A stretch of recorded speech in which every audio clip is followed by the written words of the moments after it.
আসসালামু আলাইকুম। দেশ বিদেশ টিভি থেকে হুসেন বলছি। আমার চ্যানেলে সবাইকে স্বাগত। সরকার বেকায়দায় আছে যে আওয়ামী লীগকে নির্বাচনে রাখলে একদিকে বিপদ বৈষম্য বিরোধীরা, জামাতরা, আর না রাখলে আরেক বিপদ হচ্ছে আন্তর্জাতিক কমিউনিটি। এমনকি বিএনপিও চায় যে আওয়ামী লীগ নির্বাচনে থাকুক। এখন আমরা এটা জানি যে সেনাবাহিনী প্রস্তাব দিয়েছিল হাসনাত আবদুল্লাহদেরকে ডেকে, যে শিরিন শারমিন, সাবের হোসেন চৌধুরী, ব্যারিস্টার তাপস এদের নেতৃত্বে একটি নতুন আওয়ামী লীগ, রিফাইন্ড আওয়ামী লীগ। কিন্তু এইটা নিয়ে বৈষম্য বিরোধীরা, নাগরিক পার্টি যেটা বলছেন, তারা হইচই শুরু করে। এখন এই যে তিনজনের নাম বললাম, শিরিন শারমিন, সাবের হোসেন চৌধুরী, তারা অনেকটাই গ্রহণযোগ্য মানুষ। এবং এই যে সাবের হোসেন চৌধুরী, তার আন্তর্জাতিক অঙ্গনে তার ভালো কানেকশন আছে, এমনকি রাশিয়ার পুতিনের সাথে পর্যন্ত তার ভালো কানেকশন।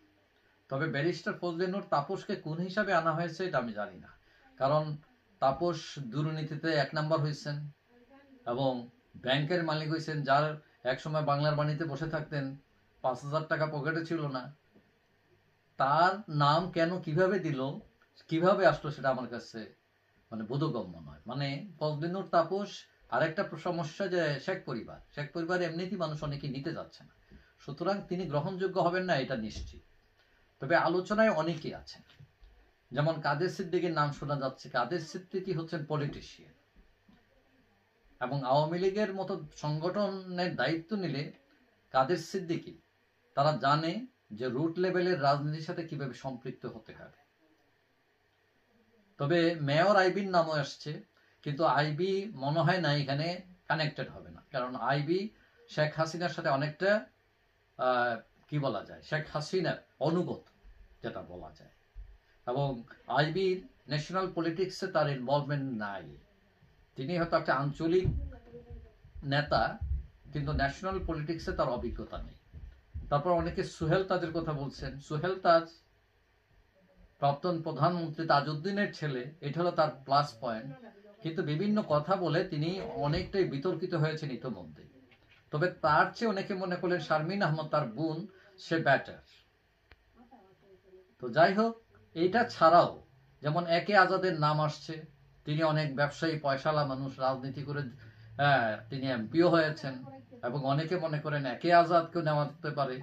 তারপরে লতিফ সিদ্দিকী, যিনি কাদের সিদ্দিকীর ভাই, লতিফ সিদ্দিকেরও রয়েছে ভীষণ অভিজ্ঞতা, অনেক অভিজ্ঞতা, যিনি আওয়ামী লীগের মতো দলকে মোটামুটি টেনে তুলতে সক্ষম মোটামুটি।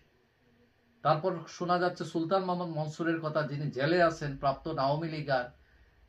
তিনি যদিও আওয়ামী লীগ তাকে সাসপেন্ড করে নাই, কিন্তু তিনি অন্য দলে আছেন, এমনকি ধানের শীষ নিয়েও তিনি জয়লাভ করেছেন, কিন্তু ভেতরে ভেতরে কিন্তু তিনি আওয়ামী লীগ।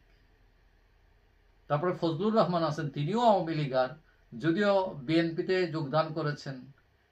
ফজলুর রহমান এখন টকশো করেন, অনেকে মনে করেন ডাকলে, জোরে সুরে ডাকলে হয়তো ফজলুর রহমানও চলে আসতে পারে। আরেকজন আছেন রফিকুল ইসলাম বীরুত্তম, তিনি কুমিল্লার মানুষ, এবং অনেকে মনে করেন যে যদিও তার একটু বয়স হয়েছে, তিনি অনেক গ্রহণযোগ্য এবং বীর মুক্তিযোদ্ধা, এবং তাকেও কাছে টানতে পারে এই নতুন দল। এটা ছাড়াও ডক্টর কামাল হোসেন, মোস্তফা মোহসিন মন্টু, যারা গণফোরাম করেন, এরা মোটামুটি আওয়ামী লীগের। তারপরে ব্যারিস্টার সুমন, যিনি এখন জেলে আছেন, তিনি ব্যক্তিগতভাবে অনেক পপুলার, যদিও তিনি স্বতন্ত্রভাবে পাশ করেছেন, কিন্তু তিনিও বেসিক্যালি আওয়ামী লীগার। এইরকম অনেক লোককে নিয়ে নতুন জমায়েত হওয়ার আয়োজন চলছে, এটা শোনা যাচ্ছে। তবে এখানে সবাই থাকবেন এমন না, কেউ কেউ হয়তো রাজি নাও হইতে পারেন।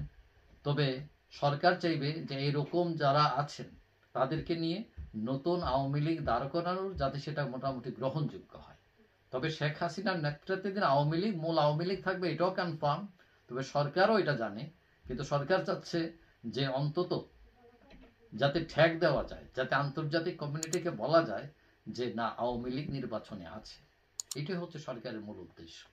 যাই হোক, সবাই ভালো থাকবেন। আশা করি দেখা হবে অন্য কোনো ভিডিওতে, ইনশাআল্লাহ। আল্লাহ।